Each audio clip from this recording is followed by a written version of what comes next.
Hello, everybody. Welcome to Wholehearted Loving. I'm Stephanie. Hi, I'm Georgiana. Today, we're going to be talking about celebrating wins, how to do it, and the pitfalls that we can encounter that prevent us from doing it. Before we do that, I will mention that you can join our membership and find out more about us at wholeheartedloving.com. And you can find journal prompts for this episode and every episode on Instagram at wholeheartedloving. And before we get started, we will do a body-based self-connection practice to connect with ourselves before we connect with each other and this podcast. Nice. I always wonder, what will be the practice that we share today? And I'm sitting in a weird position right now, like weird, I guess, as in unconventional, but very comfortable for me. I'm sitting on a little exercise ball, like in this squat position. And when I was noticing what felt good in my body, it was pressing my hands together. So the palms of my hands together. And my fingers are, if you're watching, they're spread out. I don't know if yours were close together, spread out. So you can just play with that. Oh, and make funny shapes too. But feel what feels good and notice the amount of pressure that feels good. And I don't know how your elbows and arms are, Steph. Because of the way I'm sitting, I also get to push my elbows into my knees. And that is a really nice feeling for me. So you can do this any which way you want. It's just taking a moment to feel what it feels like to push the palms together.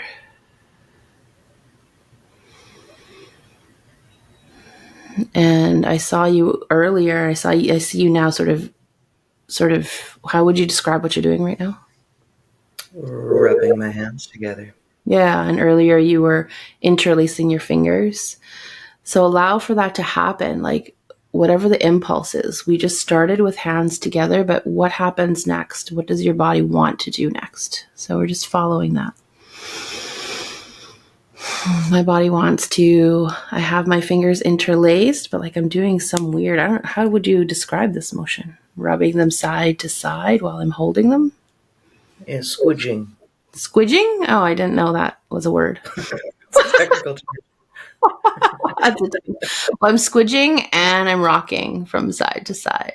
And that is what feels good. So this is a little bit of a practice of, we gave you a starting point, and then you just get to explore and see what feels good. These are such nice self-connection moments. There's nothing else other than me and my hands right now. Yeah. I mean, you're here, but I'm very present with the feeling of good smelling lotion on my hands, and the squeezing leaves a lot of space. Yes, I was going to add, I had just put lotion on. So if you're doing this without lotion, notice how that feels. And you can also try it with lotion or a massage oil that you enjoy, and notice what the difference is. Notice what the sensory experience is in having, maybe be able to slide and move your hands more easily, but also scent if your lotion or oil is scented. Earlier in the shower today, if you're watching, you can see, so I noticed that it feels really nice when, how do you describe this? I'm sort of lost for words, Steph. I'm just really in body today. How do you describe what I'm doing right now? Instead of rubbing your hands together, you're rubbing your forearms together. Right. And so I was in the shower and I was brought back to just missing intuitive movement in my life. I used to have a more maybe regular practice of it. And I'm like, oh, let's play with that in the shower. And let's just move in whatever way feels good, and have body contact in whatever way feels good. And I was reminded I really love this feeling of just using my forearms to bring touch to, and my hands to bring touch to different parts of the body that I wouldn't typically do. Mm-hmm. And I'm like, oh, this feels really nice. So play, explore, see what you discover. Yeah. When you are talking about it feeling good, are you talking about sensorially or emotionally? What is the range of good feelings you're experiencing there? The good feeling is I'm trying to bring myself back there. And like, I'll just do it a little bit now. It's like I'm here with me. I have a Yeah. presence to in this moment is like you just said with your hands. It's just me and my hands right now. Right. So in the shower, it was just me and my body right now. And moving in a way and offering touch in a way that feels good. And I think the other thing that feels good about intuitive movement, intuitive touch is I'm not thinking. And it feels like such a reprieve to not have to think. I'm a really good thinker. And so just being able to, like, right now, I'm just running my palm along my arm and it's all intuitive. I'm not thinking, oh, I should drag it like this. It should go at this speed. It's just, this feels nice right now. Yeah. And you're just being And with. this feels nice next. Right. And so, I think we're actually going to do a podcast about being in the body. So this reminds me of that, of just being in the moment, me and my body. Yeah. And I think it's really important what you're describing, the depth of being with yourself in moments where you can. So, like, you're a very busy mom, you've got sports, you've got works, you've got partners, you've got just a billion things going Only on all one the partner. time. Oh, yes. Yeah. Just one for now. Um, So when you're in the shower, it's like you're making the most of this moment. You've got however long you've got in the shower with yourself, and you can either rush through it and not be present and just get to the next thing, or you can create this depth of time with yourself during those moments. It's just a different quality of being with yourself that's Yeah. really impactful. Completely. And I think as a busy person, as a busy mom, I think something I've gotten good at because I knew I needed to grow that muscle is where do I find little pockets of moments within what I have to do anyways to have a moment to myself, to have a moment where I feel connected to my body. And so, yeah, I could have totally been in the shower and just thought about my to-dos for the day or just mindlessly showered. I could have, but I don't know, like I just felt like I barely have any time to myself. This is my moment. It is, right? And these are cumulative moments too, these moments of presence with ourself. We carry forward into the day. So like we talk about this in our program of we're growing this muscle to be with ourselves, to be with other people. And it really does have this cumulative effect. And even though these things might seem silly, I'm imagining telling my mother right now about the importance of like putting your hands together and just letting yourself touch yourself in different ways that feel good in the moment. And, I mean, I would it's, that was dumb too at some point in my right? life. So I For totally get sure. Totally. But it is growing this capacity to bring yourself to your life. it. Yeah. I want to add that, like you say, it's cumulative throughout your day. I also think it's like cumulative over time in terms of your experience with it. In the beginning, when I was just starting, it was a purely about can I feel my feet on the floor? Purely about can I squeeze my hands and feel my hands? If someone would have said, like, move your hands in a way that feels good for you, I'd be like, I don't know what the hell you mean. Like, what do you mean? It wouldn't have made sense to me. And that's okay. So if this feels weird and hokey and doesn't make sense, let that be okay and just start with bringing some touch, awareness of touch. And then over time, what you're going to begin to discover is what feels pleasant and what doesn't. And then you let that guide you over time. It really is like going to the gym. Like at first, it's going to hurt. You're going to be weak and lifting lower amounts of weights than you might imagine. You're going to have to do more stretching, all these kinds of things. And over time, you're stronger. When you do these things like touching your own hands, over time, you're more present with yourself and your needs and your desires and the people around you. Yeah. Yay. What a Yay. win. We talk What about win? I was celebrating gonna say wins. there's a win right there. Yeah, seriously. So I wanted to talk about celebrating wins just because I've seen what a difference it makes in my life, but also in the people we work with. And yesterday specifically, it happens all the time, but when you and I sit and think about what should we talk about on the podcast today, that's really front of mind for me because I was with a client yesterday, and this is a great guy who, let me backtrack a little. When I have one-on-one sessions with people, the first session is, we're just sort of feeling each other out, getting a sense of, expectations, hopes, philosophy, getting our bodies in tune with each other. And then I guess, second session, when we meet again that next time, I always begin with a body connection practice. And then there's a standard question that gets asked every session, unless we're dealing with a crisis situation, which doesn't often happen. Sometimes people come in who've had a really hard time recently, but it's not an acute crisis. But the standard question is, would it be okay if we started with a win? And initially, when I asked people that, they're just like, well, I guess. I don't know what you mean. And they have a really hard time thinking of what a win is because they're thinking like, I haven't done anything fantastic or great lately. In fact, I've been having a really hard time, which is why I'm here.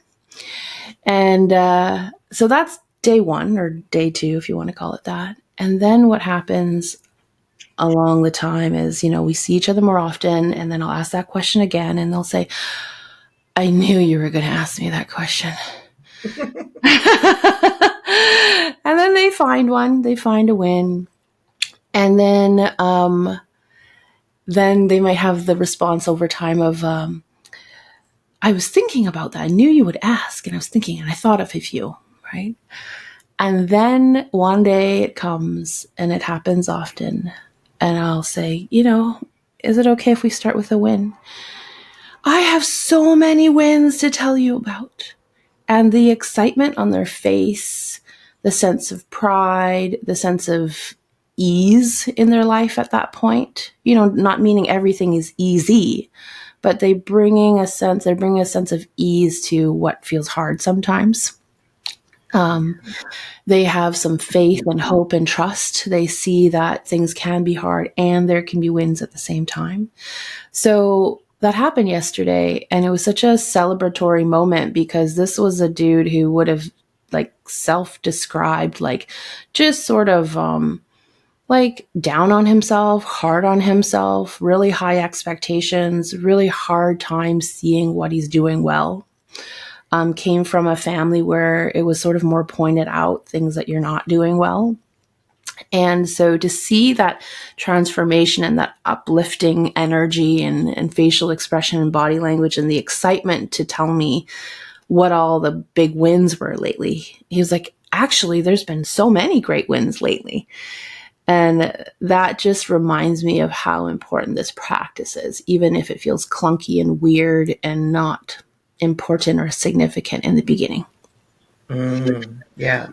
I love that because you're reattuning people around their worldview week to week. So Completely. that's a simple question. Yeah. What's a win? What's a win? And so in the beginning, I work with what's a win. And then I might add in the context, what's something that's, in the beginning might just be what's something that's going well or decent.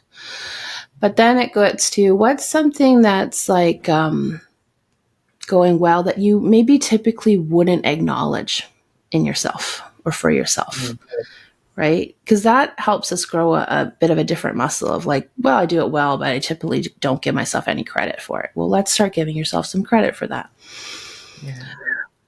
We also practice looking for wins that are very, very small. Sometimes it's, I had a shower today.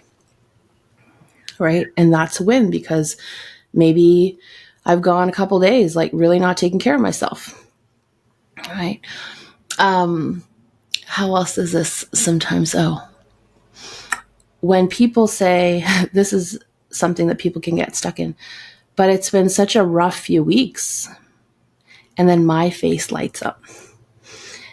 And that's because I'm like, well, then this is the perfect time to practice looking for wins. And what I mean by that's not to minimize their challenging time, but I have a true belief that it's when you're going through your hardest moments, if you have the skill and ability to see what's good or decent at the same time, you're going to have more capacity to be with whatever's hard, right? And work through whatever's hard.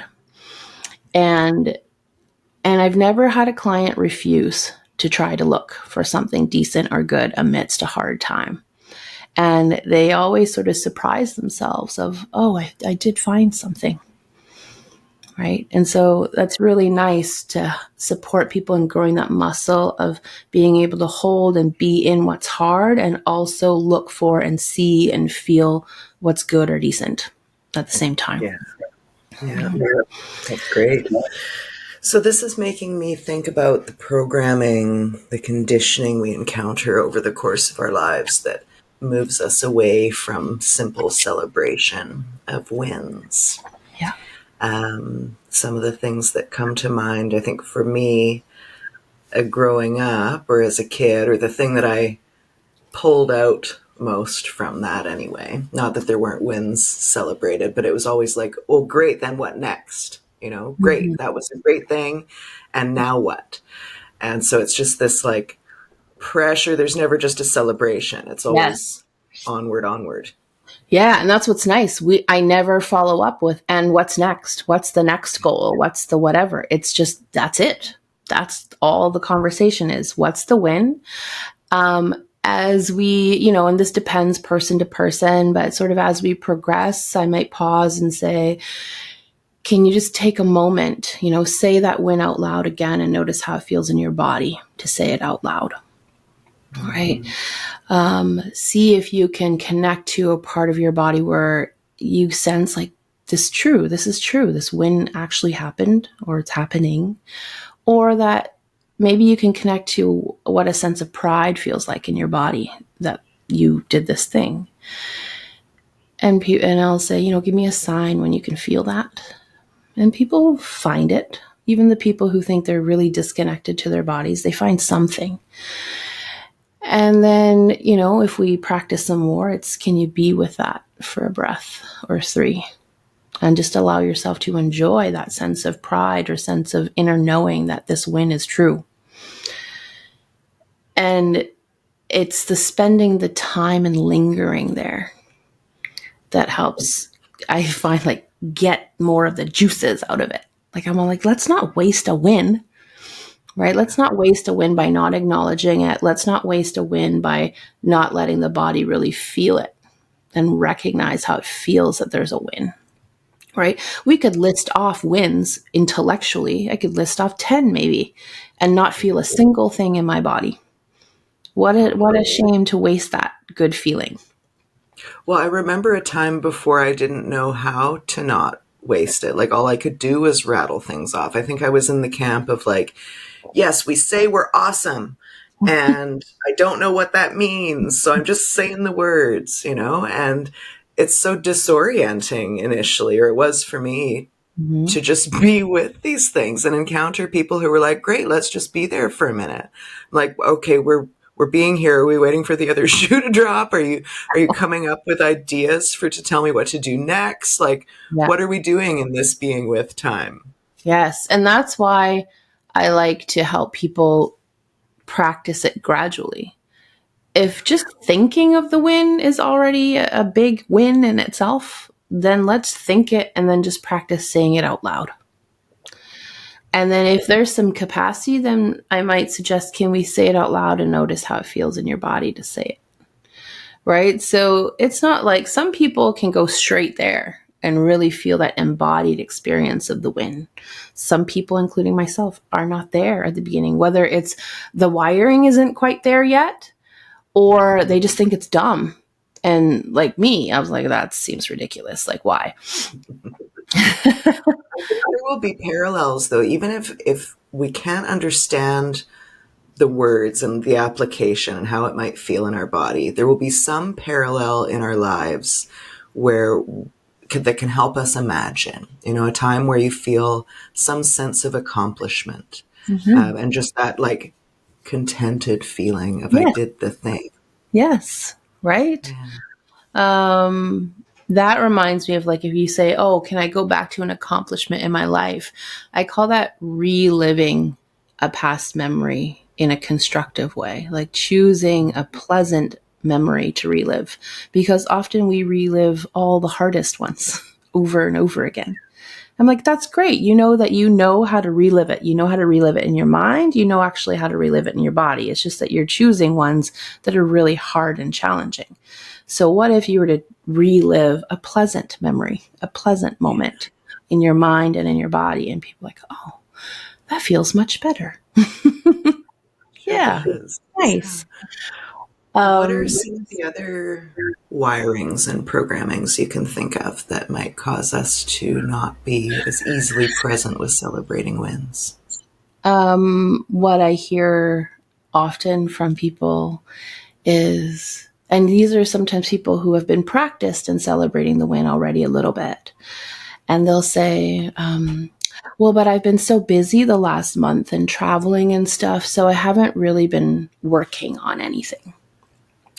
And so in their mind, that means there must be no wins, right?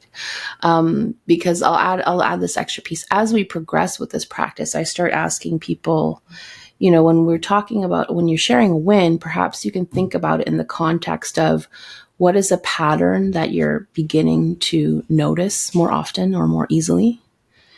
What is a pattern you're beginning to shift more often or more easily? And so specifically, I think when I ask that, people are like, oh, but I've been busy with work projects. I've been traveling. I haven't really been like working on this. And again, it brings a smile to my face because it's a moment where I'm like, oh, I'm so excited to remind you that it doesn't have to be a big job. It could just be, and I gave her the example of today, I had a few things in my mind that I wanted to remember to do. And I was like, okay, remember to do this, remember to do that. And then I was like, no, I'm just going to pull out 2 Post-its and write it down and stick it on my desk. And that is a win because in the past, I would have just tried to remember everything. And I was pretty good at remembering everything until I learned that it actually takes up so much mental energy to try to remember everything. And I was like, this is an act of self-care and self-love just to write it down. Mm. And I said, that was my win. And it wasn't a win in that I've never done it before, but it was a win in that, hey, sometimes I get out of that practice and I forget. And today I did it. Today I had a moment where I decided, let's just do something that makes your life a little bit easier. That is my win. I love it. Right. And she's like, oh, right. I think I forget. And sometimes I try to make them too big. Yeah, So making them really small totally. is helpful. Another thing, and I sort of gave the example of it in how I spoke about this last win, is to add in, and this is a win because.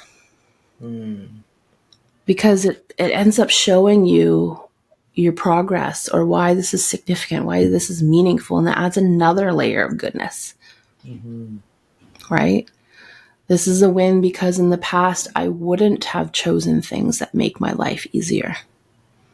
I wasn't aware to know that I was making my life harder, and now I am. Right? So that's an extra reason why it's a win. It's a win because I wrote it on pink sticky notes that make me smile and make me feel happy when I look at them. Right? So there can be lots of reasons why it's a win. It's really any conscious attention. Yes. Is what I'm hearing. Remembering to have a sip of water when you told yourself you wanted to do that. There you go, Mm-hmm. right? I'm Oh, yeah. thinking of, I've been spending a lot of time at the beach. It is summertime, and I've been watching lots of children discovering crabs and rocks and things. And I'm thinking of how celebratory they are about finding a shell. Yes. right? We can learn so much by watching children who haven't had these really innate and natural responses conditioned out of them. Their delight, right? Can you tap back into delight in your life? And I'll give an example of that in our next episode where we talk about presence in the body. But I just wanted to highlight the word delight. Can we connect back into just delighting in something? Pleasant surprise, right? That's sort of what you're describing in these children. Like they're just exploring and just, wow, right? Wow. Well, this is what I'm kind of wanting to get at with the conditioning stuff, is so that listeners can relate their own experiences with connecting with delight or disconnecting with delight, or what are the kinds of experiences we might have had as children that quashed that ease of delight. Mm-hmm. Yeah, I mean, the conditioning that I have is that so what is the response to my delight? So what, or like, how's that helpful for anything? How is that helping you get anything done? Right? Because wait, we have to take a minute with that. That, like, I'm imagining a child coming to you with delight and the response being, so what? How are you going to commodify that, kid? Whew. That brought tears to my eyes, actually.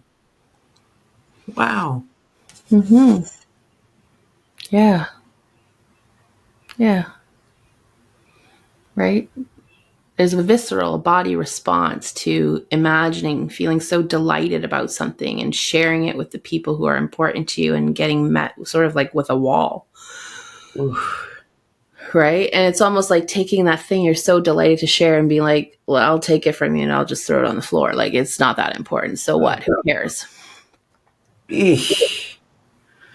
Oh, it's so yucky, Gigi. So yucky, right? And this reminds me of what the Gottmans talk about when people make bids for connection. Yes. When a child is delighting in something and wanting to show you, they're making a bid for connection of like, come see this thing I think is so wonderful. And for so many reasons that are not always like ill intention at all, we don't meet them at that place and meet their delight and welcome their delight and join them in their delight. We're like, oh, I'm busy, or yeah, that's nice, or whatever. And that bid for connection, it their words for it is you turn away from that bid instead of turning towards. Yeah. Right. And we can do that all the time to other people, to our partners, but we also do that to ourselves. Like, oh, like, what a beautiful sunrise. Well, so what? I got to get to work. Yeah. Right. So like there's a moment of wanting to enjoy and then we cap it. And we're like, no, I got to go do something more productive. Yes. Or I'm so excited for this. Oh, but what if I fail? Yeah. Right. And both are valid and true experiences to honor. I'm not saying don't honor the fear that's there. But often I talk to people about, can we just place the period earlier in that sentence first? I'm like, wow, I'm so excited. Let's just period there. And then we can look at the other part after as a separate sentence, as a separate idea, as a separate experience. But what happens is people smush it all together and turn away from that initial excitement or delight, and it all gets lost. Yeah. And then life is over and you've missed the whole thing. Just like that, Steph. Just like that. I do like to get to the end. A series of all of that over and over again, and then it's over. Yeah. Wow.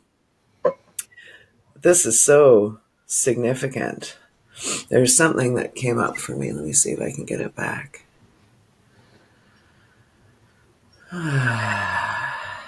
Smushing it all together. Yeah, I guess I want to celebrate that in the past, that's all I imagined was the option. Take my celebration and put it on the floor. Got to go to work, whatever it is. And now I'm just not open to that in any way. What I experience now with my friendships and my intentionality and my presence with myself and the people I love is like, if there are those moments of, like, I'm thinking right now of my new housemate situation, which involved like a whole bunch of like technical adulty things like lawyers and land titles and whatever, and sometimes urgency, and three opinions all coming together.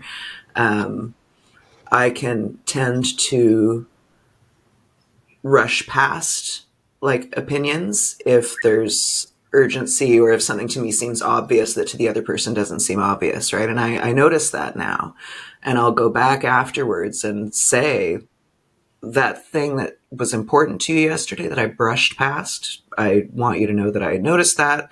That is not my intention. I honor your concerns and your needs, and like, let's talk about that. And this is the standard that now exists in my life. And before, it was just like, I just expected to be plopped on.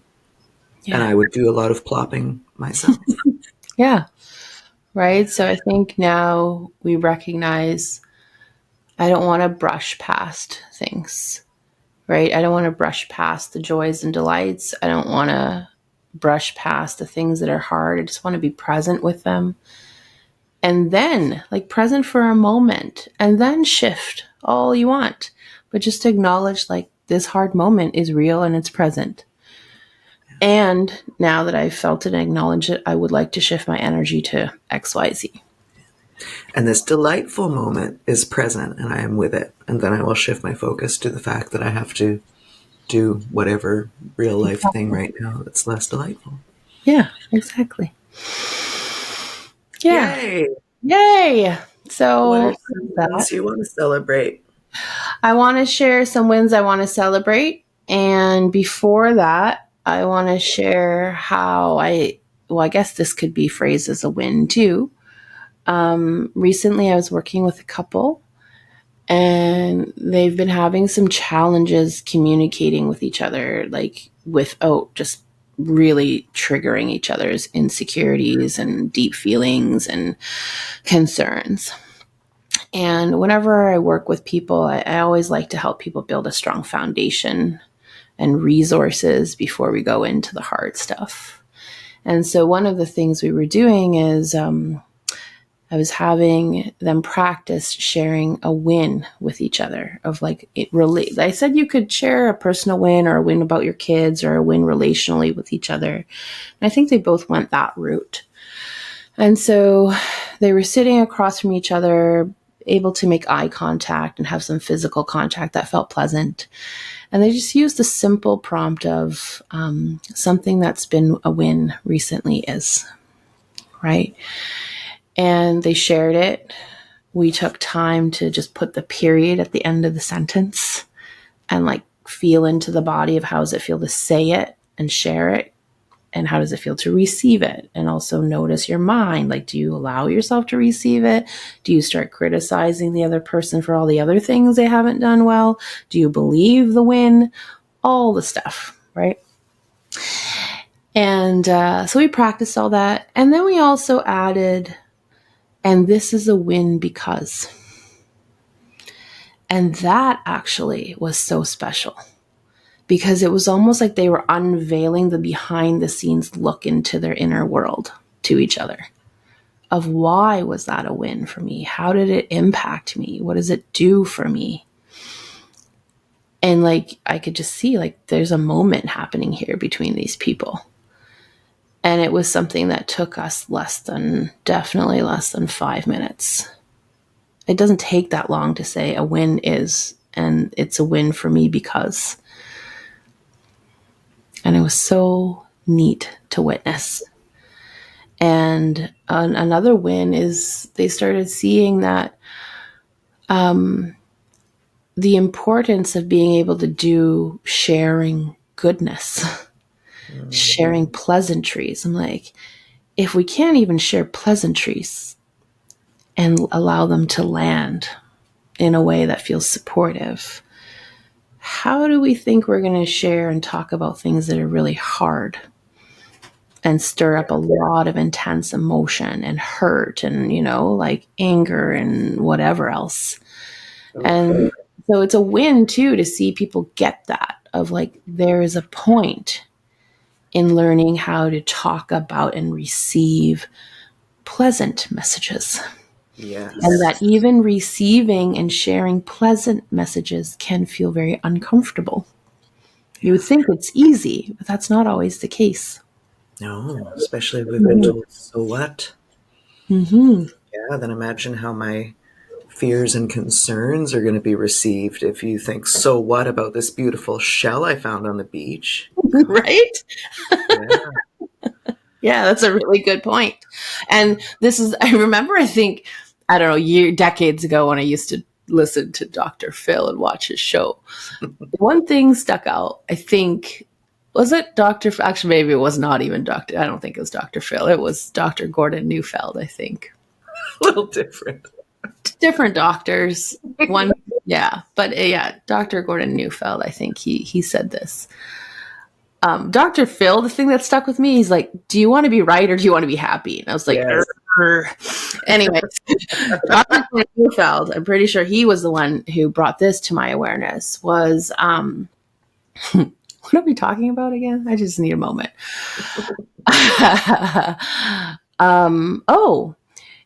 If your children can't come to you to talk about the little things, how do you expect they're going to feel safe enough to talk to you about the big things? Indeed. Right? And that can be children, but that can be partners. That can be like work colleagues, teams that you work on. If it feels unsafe, unpleasant, right? That you're opening up yourself to being ignored or criticized or belittled or shut down to just share something pleasant or neutral, right? Or a tiny issue. How in the world am I going to trust that I can come to you and share something that's really big or significant or really meaningful to me? Indeed. Right? Years ago, thank goodness it was now years ago, celebrating that it was years ago, I called my mom in some kind of crisis that I'm pleased to report I can no longer remember what it was. And I know I can call my mom in crisis. She's, there might be comments, but it's crisis time. So like the comments sort of don't matter. And I know she's going to be as helpful as she can be. And she's always there. And that feels wonderful. But she was like, you only call me about stuff and tell me about things when it's a crisis. And I was like, oof, that is true. And I don't desire that. You know, I desire deep connection and sharing and friendship with my mom, with both my parents. And I think it was Jordan Peterson, one of his 12 rules for life is tell the truth and let the chips fall where they may. And I remember I really consciously practiced that for a while.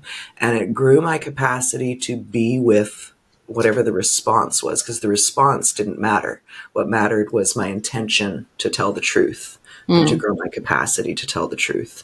And that's like empowering in the same way as the hand caressing we were doing earlier. It's adding this bit of consciousness to what you desire, how you want to be in your life, with your people, in your body.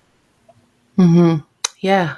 It's so important, I think, to notice what you desire and what we're afraid of, right? You desired a deeper connection with your parents, but there was probably a very good reason for you to be afraid to really share anything other than crisis stuff with them.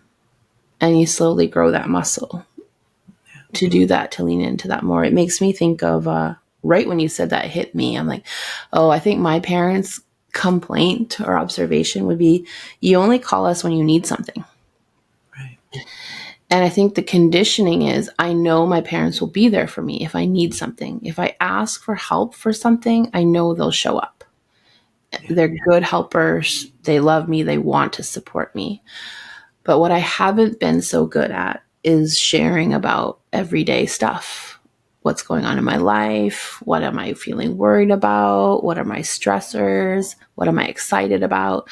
I think because there was all that childhood conditioning of like, It felt like anything I wanted to share that I was excited about or into, they had probably out of good intention, but like out of their own fear also just, well, what about this? And have you thought about this? And is that a really good idea? And so I was just like, in my mind, Mom and Dad, I'm sorry, but this was the reality. I deemed you, they listened to this podcast. I deemed you the dream killers. Yeah.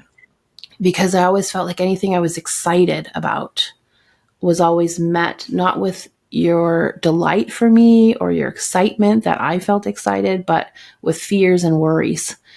And then all of a sudden it's like that kid that's trying to say, look at this. And then you're like, oh. Before you said the words, I felt this deadening feeling in my chest. It's just like, oh, just forget it.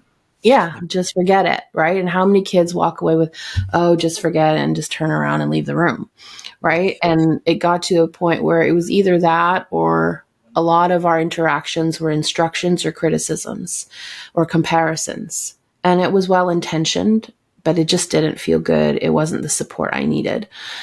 And so I made a declaration at 16 that I'm like, I'm never telling you anything again. Because it just felt safer. Like, why share these things with you if they're not going to be met with, a sense of support, a sense of allyship, a sense of excitement, a sense of, I get you, I'm here for you. Like, I think my parents loved me in that way, but it just wasn't conveyed in a way that I could feel it and hear it and see it. So I've had to practice as an adult, like noticing, falling into that pattern of I only call my parents when I need something, or like when there's a crisis, or when maybe I'm worried about, like, are they okay? Is their health okay? Like a little check in on them. So I'm starting to practice sharing more of like what's going on in my life, because I would like that kind of relationship with them too. But I also understand the body feeling of like, wait a second, this doesn't seem right. We've been doing it differently for like 3 decades. Now you want to just go tell your parents what you're up to and be okay with whatever response they give you, because you know that that's their stuff and not your stuff. And you know that there's a love there and a support there, but it might not always sound and feel the way that I would want it to come in. Like, yes, I'm going to practice that. Yeah. Because I want a deeper connection. Yeah. I found myself yesterday wanting to call my mom just to tell her about all the little things that had happened in the day, as though she's like my partner, like the person you would just report your day to. Like, I unpacked several boxes. I organized under my bathroom vanity. That's So all. would that be a win? Because you wouldn't have done it last? Huge win. I might have summoned that during the course of a conversation that was already happening, but this was like, oh, tell Mom the things that happened today. So yeah, a win. Nice. Awesome. Yeah. These are big wins. Big wins, especially when they relate to family members, because those can be some of the patterns and dynamics we most easily fall into our protective patterns with, right? Yeah. I'll share a win totally unrelated to family, and like sort of a simple win, if that's okay. Please. Yeah. A win this morning was that I went to the pool. And it's a win because it's been something I wanted to do for a long time, is to like get out into the pool in the morning. There's a pool in the complex here. And it's a win because I'm really good at initiating and doing things on my own in certain realms of my life. And then there's a pocket of my life that there's more chance that I'll do it if I'm doing it with someone. Mm-hmm. And if they're not around, then I'm like, whatever, just gets dropped. And so I thought of going to the pool, and pool doesn't open till 8. So it really doesn't work on my Monday to Friday routine. I'm up at 6 and dealing with kids already. By the time 8 rolls around, I'm like deeply into some sort of driving kids somewhere or working or whatever. But it was Saturday morning. We were planning to record at 9. The pool doesn't open till 8. There's lots of reasons to not go to the pool. There's not enough time. My hair's not going to be dry. See, it's like wet. And one of the bigger things was, last week when my partner was here, we could go to the pool together. I was like, oh, this is so nice when we get to go together. And so now he's gone, and I'm like, I don't want to go to the pool by myself. It's nicer to go with someone. And then it was, well, last week I had all the time in the world because I had days off, right? Today, I would only have a few minutes if I don't want to be rushing around and to be able to be here and record with you. And then I went to, how would it feel to get into that pool and to start my day that way? And I was like, that would feel really nice. And so there was a moment I recognized it. It was like 7:55, and I was cooking breakfast for my kids, or starting to cook breakfast for them so they would have something to eat before our call. And I stopped cooking breakfast. I said, if I stop cooking breakfast now, because I don't want to leave the oven on when I'm out of the house, and put my bathing suit on quickly, I can be in the pool by 8. I could spend maybe 15 minutes there, come back, turn the oven back on. Food will be ready before, I need to be on this call, and I can get ready for this call, for this podcast recording.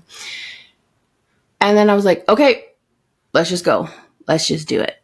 So I walked out, and just walking outside to the pool, I'm like, oh, immediately, I'm like, this feels so nice. And I was really like, I don't even know if it's a 100-meter walk, maybe. But in that 100 meters, I was like, this was already worth it. Yeah.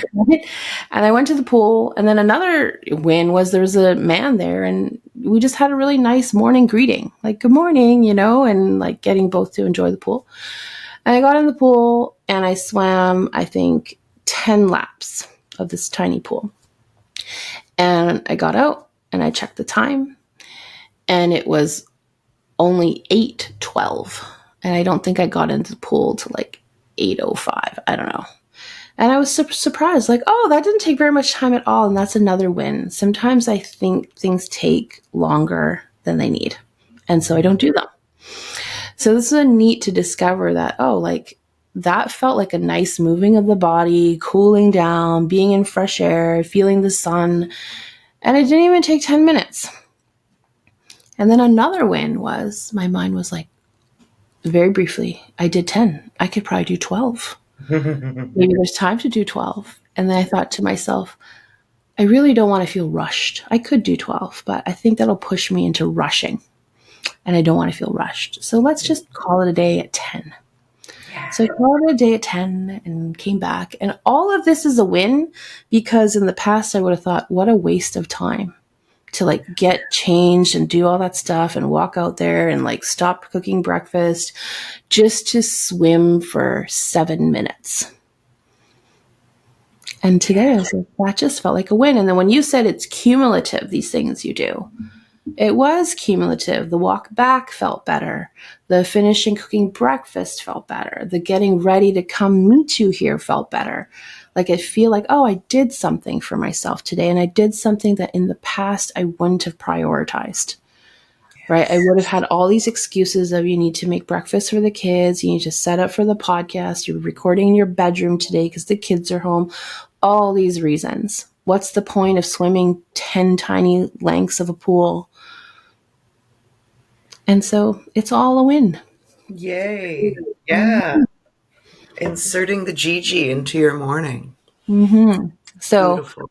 Good for you. What was neat about sharing that win here is it uncovered that there were like so many wins within the win, actually. Yeah. So that's the win. I love it. Thank you. That's great. I hope people can celebrate many tiny wins today, or big wins, whatever degree of win you can identify in your day, in your moment. It's useful. Mm-hmm. Yeah. So there we go. A win. Another win is I decided I don't care if I show up on this podcast with wet hair. Sweet. That would have been in the past. Like, that's a win, because in the past I would have cared too much about what will people think. Will people think I'm not professional? I don't take this seriously. I'm like, I really don't care what people think. I wanted to go for a swim, and here we are.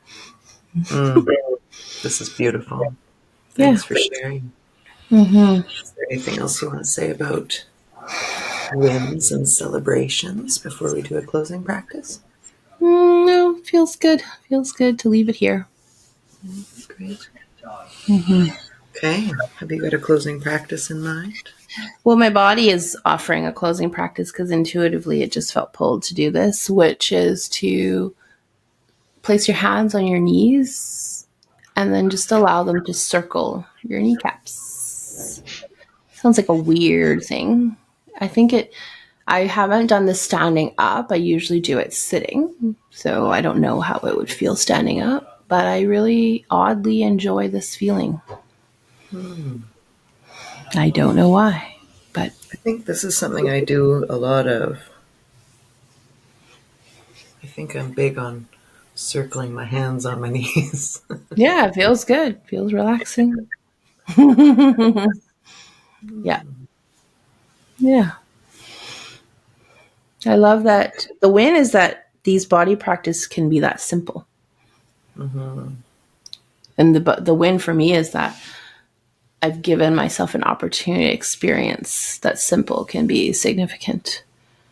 Right? Because I was pretty, I'd say I was a pretty opinionated person and found a lot of things dumb. Me Dumb, too. and I didn't understand them. And now I just want to try and see. Yeah.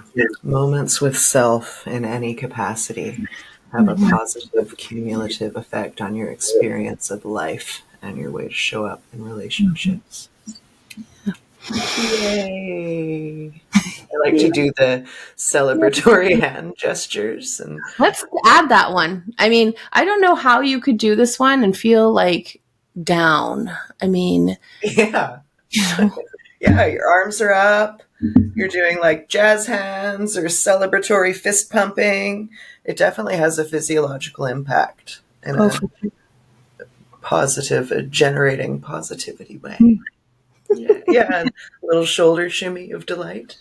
Do, like a happy fun day.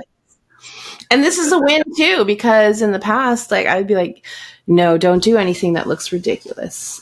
And definitely don't let other people see you do anything that looks ridiculous. Why would you do that in front of people? And I'm like, it feels good. I don't care. Right? Mm-hmm. You're describing most of what I do. I know because I learned it from you. That's Yay! my gateway to being silly and not caring. For That's sure. right. Ooh. Ooh. I'm being a truth Maybe, now. Ooh. maybe she can be yours too. Oh, I hope so. That's nice. Okay. Well, thank you guys for being here. That was fun. And what do I say now? Please do like, follow, and subscribe. And if anything we've said here today has been helpful for you, please share with somebody that you care about. And we'll see you next time. Bye.